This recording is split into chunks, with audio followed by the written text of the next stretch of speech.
Olá, eu sou a aluna Laís Paulino e essa é a apresentação do relatório de álgebra linear da turma do segundo semestre de Engenharia Elétrica do Instituto Federal do Mato Grosso do Sul. Nós somos o grupo número 4 e o tema desse trabalho é a aplicação da álgebra linear à engenharia.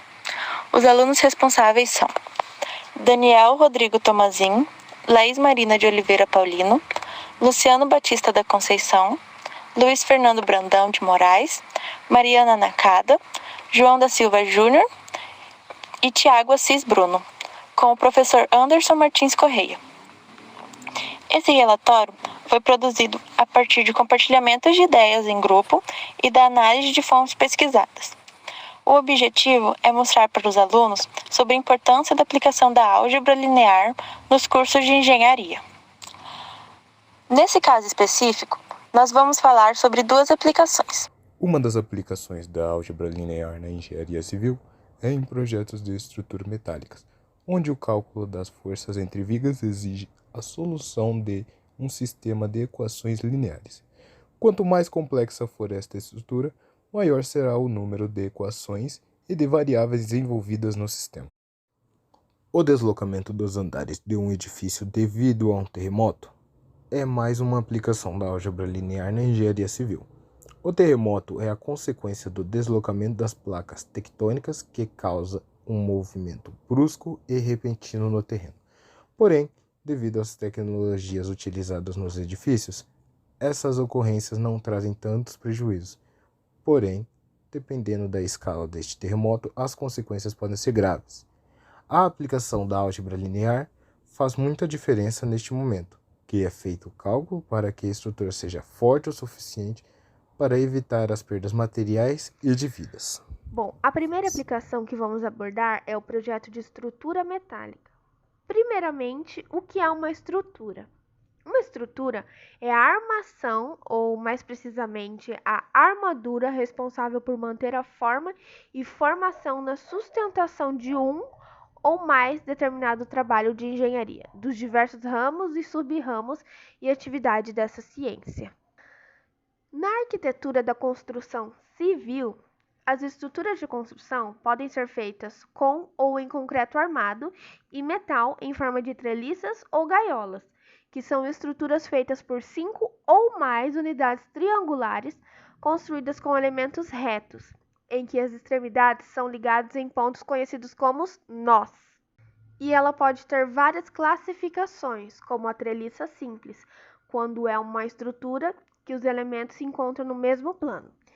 E os principais elementos são a barra, que é um elemento linear sujeito a esforços longitudinais, sejam de tração ou de compressão, de acordo com o seu sentido. As vigas e pilares são considerados elementos barra. A viga, que é um elemento linear, sujeito a esforços de flexão, esforço transversal e torção, simultaneamente ou isoladamente. E o pilar ou coluna, que é um elemento linear, usado normalmente para receber esforços diagonais de uma edificação e transferi-los para outros elementos. A estrutura na engenharia civil pode ser encontrada de várias formas, como, por exemplo, na estrutura metálica. Na imagem que está sendo apresentada, existe uma problematização. Trata-se de um guindaste que deverá içar cargas. O problema consiste em determinar qual é o esforço mecânico em cada viga da estrutura, de modo que se possa escolher as vigas com a resistência adequada. Agora, analisando a imagem, a gente pode saber que o cálculo das forças que incidem na estrutura F1 e F2 é imediato, quando a gente conhece a massa que irá ser suspensa e o comprimento do braço do guindaste. Com essas forças, é preciso agora calcular a força exercida por cada viga nos pontos de intersecção, ou seja, os nós, para que a estrutura permaneça em equilíbrio. Essas forças serão denotadas pelas variáveis F, que vai de I ao J, em que os índices indicam os nós ligados por esta viga. Assim, por exemplo, a força F, que vai de 4 a 1, significa a força exercida sobre o nó 4 pela viga que liga o nó 4 ao nó 1. A somatória das forças em cada nó de 1 a 6 deve ser nula tanto na direção horizontal quanto na direção vertical. Para montar o conjunto de equações, Tomemos como exemplo o nó 1. O nó 1 é afetado pelas vigas que ligam aos nós 2, 3 e 4. E as equações que implicam no equilíbrio de força sobre o nó 1 são: sendo o θ, que vai de I ao J, representa o ângulo entre a viga IJ e a vertical. Construindo cada equação da somatória das forças em cada um dos nós, obtém-se o seguinte conjunto de equações. Então, repetindo o processo que foi feito no nó 1, nós temos todas essas equações. E a última equação diz respeito ao equilíbrio de toda a estrutura, que não pode ter em conjunto nenhuma aceleração horizontal. Então, o F que vai de I ao J é igual ao menos F que vai de J ao I. Como também, por exemplo, o F que vai de 1 ao 2 é igual ao menos F que vai de 2 ao 1. Então, o conjunto de variáveis a serem determinadas podem ser arranjados nesse vetor. Então, existem muitas vantagens de se escrever uma equação em forma matricial, porque qualquer que fosse a estrutura composta de vigas que ligam em nós, a regra seria a mesma, ou seja, seria possível representar por meio de uma matriz ômega qualquer estrutura, e essa representação poderia ser obtida automaticamente por um programa de computador. Então, dado um conjunto de forças externas F, o conjunto de forças sobre as vigas será dado por F igual a ômega menos 1 F.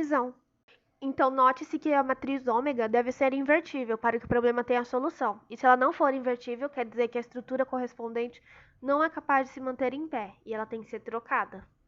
Considerando agora essa estrutura que está sendo apresentada, a equação que resolve ela possui exatamente a mesma forma que a equação anterior, só se mudam os ângulos das vigas em relação à vertical, ou seja, as entradas da matriz ômega, e é possível, portanto, mexer nas posições dos nós da estrutura e resolver novamente o sistema a cada nova configuração. Dessa forma, é possível escolher a melhor geometria possível para a estrutura, de forma a obter, por exemplo, as soluções que representem o mínimo de gasto de metal ou a massa-resistência da estrutura.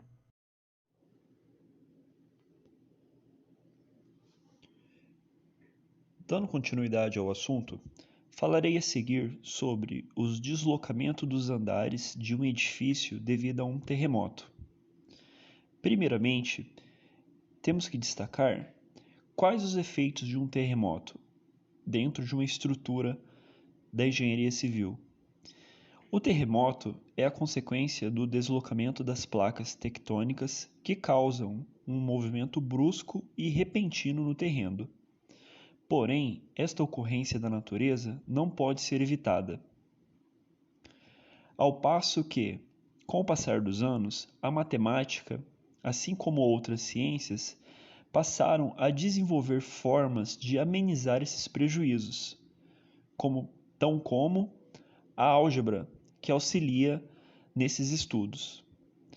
Através de pesquisas e tecnologias e aplicação da álgebra linear, é aplicada nos cálculos para que a estrutura seja forte o suficiente para evitar perdas materiais e principalmente vidas. Entre as grandezas físicas mais importantes atuantes em um edifício, podemos destacar a velocidade, os deslocamentos e a aceleração, sendo essa última a mais preocupante, e podem ser prejudiciais aos edifícios, pois a aceleração é responsável pelo surgimento de forças como descreve a segunda lei de Newton. Abre aspas. A força resultante que atua sobre um corpo é proporcional ao produto da massa pela aceleração por ela adquirida. Na construção civil, os edifícios sempre chamaram a atenção e preocupação pela eficiência em suas construções. A possibilidade de deslocamentos ocorridas por incidências de terremotos é uma das tecnologias aplicadas, é a utilização de molas. Logo, supondo que andares do edifício sejam vinculadas por junções elásticas de modo que sejam flexíveis, cada vínculo exercerá uma força restauradora quando os andares são deslocados em relação ao outro, fazendo com que a configuração inicial dos andares seja retomada. Logo, podemos ver uma aplicação da lei de Hooke, onde determina a formação sofrida por um corpo elástico através de uma força. Assim, a teoria afirma que a distensão de um objeto elástico é diretamente proporcional à força aplicada sobre ele. E aqui seguem imagens do experimento da lei de Hooke, que mostra a deformação de uma mola em função da força exercida sobre ela. E aqui a gente pode ver imagens de edifícios que foram danificados devido à ocorrência de terremotos. E provavelmente eles não foram projetados para suportarem a velocidade, o deslocamento e a aceleração provocado pela movimentação do terreno que o mesmo se encontrava, e outro que foi utilizado a tecnologia para absorção de terremotos. E a gente pode analisar que o prédio que foi utilizado a tecnologia para absorção de terremotos, ele sofreu a deformação, mas ele voltou ao seu estado normal, enquanto os outros foram ao chão. Oi pessoal, tudo bem? Como muito bem retratado pelos meus amigos, notamos que todos esses emaranhados de cálculos e teorias aí com eles servem para alguma coisa aí na prática. Então, vou estar explicando um pouquinho aí, pincelando um pouco por cima para poder a gente ter uma noção de como é que funciona cada pecinha, cada estrutura. Então, vamos lá. Como esses sistemas aí, vou explicar um pouco desses sistemas que são muito utilizados no Japão, no Chile, alguns países afins que passam até por esses tremores aí e abalo sísmico forte, né? Então, vamos lá. Por até mesmo o Brasil não obter tantos abalos sísmicos fortes, esses tremores de terra que a gente vê em outros países aí, a engenharia antissísmica não é muito estudada aqui. Porém, a gente utiliza, como se a gente fosse pensar na parte de Itaipu, que tem quando está cheia aquela porteira e a gente precisa abrir, cria-se um abalo sísmico, algumas usinas mais pesadas também, algumas atividades que podem envolver escavações, algo do tipo, a gente utiliza um pouco de engenharia. Mas ao contrário, assim, para tremores de terra, que existe aqui no Brasil, mas não tão grande como no Japão e esses outros países, a gente não estuda, certo? Tão aprofundado assim. Mas, como explicado sobre as forças anteriormente, o objetivo dessas estruturas é sempre dissipar energia. Logo, o sistema terá uma funcionalidade semelhante a um mostrador de carro. Entre o solo e a base da estrutura do prédio são instalados esse tipo de amortecedores que a gente pode assim por dizer. Como um terremoto, a energia ela é recebida de baixo para cima, esses amortecedores vão ajudar a dissipar todo esse tipo de energia, não transmitindo totalmente para o prédio da edificação.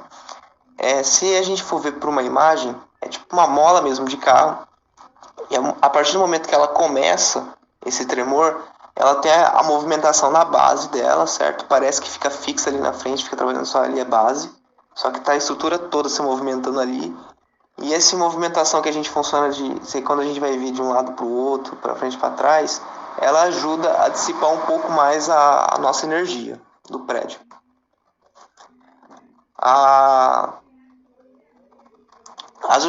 Até as junções das edificações também são um pouco diferenciadas.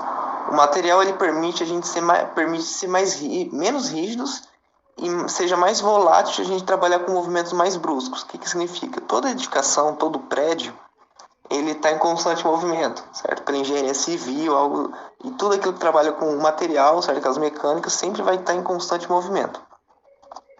Porém, as junções dessas edificações são um pouco mais trabalhadas. Por quê? Porque o movimento que a gente vai encontrar no terremoto é um movimento mais brusco, um movimento mais agressivo. Então, assim, a gente percebe que as junções de edificação também é mais diferente com esse material. Um outro fator também que pode ajudar a fortalecer esse sistema os amortecedores são instalados entre as paredes dos edifícios. E ele é instalado na diagonal entre as paredes. Por que eu achei muito interessante também sobre essa parte de ser instalado entre a diagonal das paredes? Porque isso é um ponto que ajuda a evitar a ressonância, certo? Mas se a gente for ver também pela engenharia civil, pela engenharia mecânica e todas as áreas que estudam esses materiais e estruturas afins, pela forma geométrica que fica instalado esse amortecedor, ele acaba formando um triângulo com a estrutura. Então, Com um triângulo, essa forma geométrica aí, a gente consegue dar mais sustentação. Podemos até imaginar se a gente pegar... A gente consegue dar mais sustentação na estrutura. Se a gente imaginar assim, se a gente faz um retângulo com uma madeira, certo? E ela ficar um pouco maleável, a gente coloca um triângulo, certo? A gente coloca uma estrutura na diagonal dela, acaba formando um triângulo e começa a dar mais sustentação. E acho bem interessante sobre essa parte aí de como é instalado esse amortecedor. Enfim, pessoal, esse é um resumo aí também de como é que funciona a estrutura e a funcionalidade de todos os sistemas. E deixar aí pro próximo, beleza? Valeu! Podemos concluir que a álgebra linear é frequentemente aplicada nas construções civis, desde cálculos estruturais de caixas d'água, pilares, vigas, lajes, estruturas metálicas, como torres e sustentação de gruas. Também é aplicada no sistema mecânico de amortecimento de edifícios, responsável por evitar o desmoronamento dos andares em caso de trepidação. Como vimos, com um movimento similar ao de uma mola dentro de um sistema massa-mola, porém com uma aplicação diferente. Por fim, essas foram as referências que nós utilizamos para fundamentar o nosso texto, o nosso trabalho. E é isso, pessoal. Acabou. Muito obrigada a todos que assistiram até aqui. Muito obrigado, professor.